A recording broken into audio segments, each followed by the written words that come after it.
Елбасы өзінің болашаққа бағдар рухани жаңғыру атты мақаласында еліміз жаңа тарихи кезеңге аяқ басты. Ал мақсатқа жету үшін біздің санамыз ісімізден озып жүруі, яғни одан бұрын жаңғырып отыруы тиіс. Және рухани жаңғыру тек бүгін басталатын жұмыс емес. Бұл тарлан тарихтың, жасампаз бүгінгі күн мен жарқын болашақтың көкжиектерін үйлесімді сабақтастыратын ұлт жадының тұғырнамасы.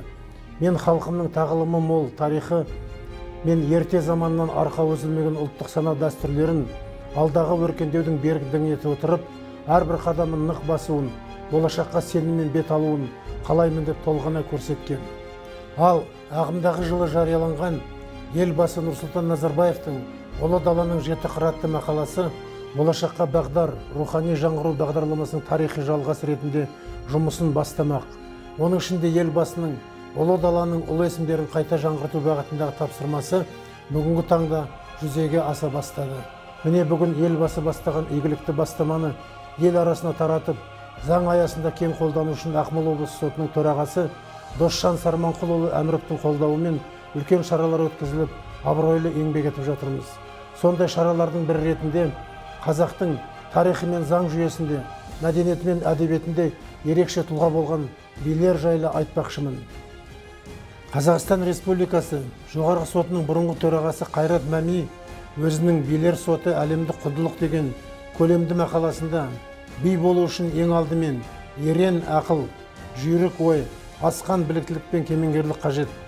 Сонымен бірге имандылық, әділдікке қылау түсірмейтін турашылдық, ұлттың ғасырлар бойы қалыптасқан дәстүр салтын, әдет ғұрпын, шежірелі тарихын, жер судың қадір қасиетін, бітім болмасын ерекше білетін, ой өрісі өзгеден жоғары, кісілік келбеті елден ерек, көкірек көзі ояу, өмірден көргені көп білікті, майдан қыл суырғандай әділ сөйлейтін шешенді қажет еді деген. Бұған халықтың келешегі мен елдің ертеңін болжай білетін, жаман қылығын жазбай танып, сын тезіне салатын көрегендік қасиеті мен ұлт тағдырын темір қазақтай болжап беретін кемел ойлы, бірлігі мен көрегендігін қосыңыз деп көрсеткен. Тарих бетіне үңілсек, қазақта абақтыға қамап, бас бостандығынан айыру сияқты жазалау шаралары болмаған. Небір ауыр даулар, ердің құнын екі ауыз сөзбен шешкен билер кесібімен бітімін тапқан. Қазақ билері бейбіт шешім, бітімгершілік рәсімін әділ сөз, өткір тіл құдіретімен тоқтатқан. Құн, жер, жесір дауы, барымта, қарымта дауларда шешен сөз, ұтқыр ой, парасатты пайыммен бейбіт түрде шешілген. Бұл жөнінде белгілі қоғам қайраткері Нәзір Төреқұловтың ертедегі бидің өзі осы күнгі соттың да, прокурордың да, милицияның да, қаншама мекеме ұйым басшыларының да қызметін атқарып келген деген сөзінде терең мән жатыр. Осы тіркестер даналық ойдың алтын кені саналатын билердің қадір қасиетін, нағыз болмысын ашып тұрғандай. Бүгін сондай атақты шешен билердің бірі Етекбай Түркебайұлы туралы сөз қозғаймын. Ол кісі орта жүздің Арғын руына кіретін Қарауыл руының баласы. Оның ішінде Жауар тармағынан, Досай Қосай атасынан 1799 жылы қазіргі Зеренді көлі маңындағы жайлауда туып, 1881 жылы Ақмола облысы Ақсу кенішінен солтүстікке қарай орналасқан Қожас тауының шығыс бағытындағы Маңыбай қыстағында дүние салған. Көп жыл, 30 жылдан аса болысынай старшын қызметтерін атқарып ел басқарған. Ел басқарудың алғы кезеңіндегі 1842 жылғы Омбы губернаторының деректерінде келтірілген старшина 43 года Скромен и Сметлив деген мінездеме бар. Арабша, орысша оқыған, сауаты терең, сөз өнерінің шыңына көтерілген, араб, парсы, қазақ ауыз әдебиеттерінің інжу маржандарымен жете таныс білімді адам болған. Етекбайдың асқан шешендігі жөнінде айтсақ, Қарауыл, Қанжығалы, Атығай, Керей, Уақ, Бәсентиін, Қаржас, Қаңлы, Қаракесек, қырғыз елдері барлық сөз түйінін Етекбайға шештіреді екен. Кім Етекбай болғысы келмейді, бірақ бола алмайды деген сөз қалыпты деп жазған екен озық ойлы ғалым, Алаш зиялыларының бірі Көшке Кемеңгерұлы.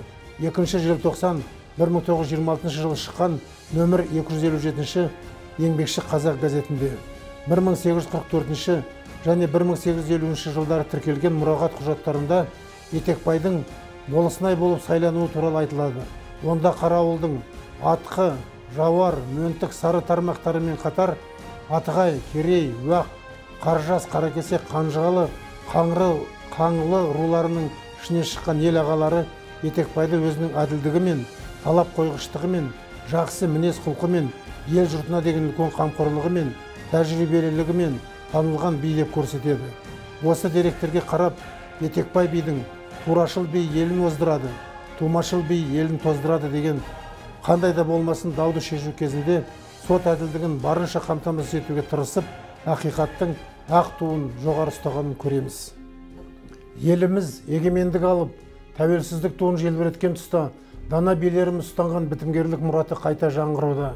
Билердің дау мұраты бітім деген ұстанымын бүгінгі таңда соттарда жалғастыруда. Атақты атамыздың есімі аталып жүрсін деп, Степногорск қалалық сотының мұрындық болуымен Степногорск қаласына қарасты Заводской кентінде бір көшенің аты берілетін болды. Бүгінгі кездесуіміз сондай шаралардың лайықты жалғасы десем артық болмайтын шығар. Сөз соңында ендігі кезекті эстафетаны Аршалы аудандық сотына жолдаймын да әріптесіме сәттілік тілеймін.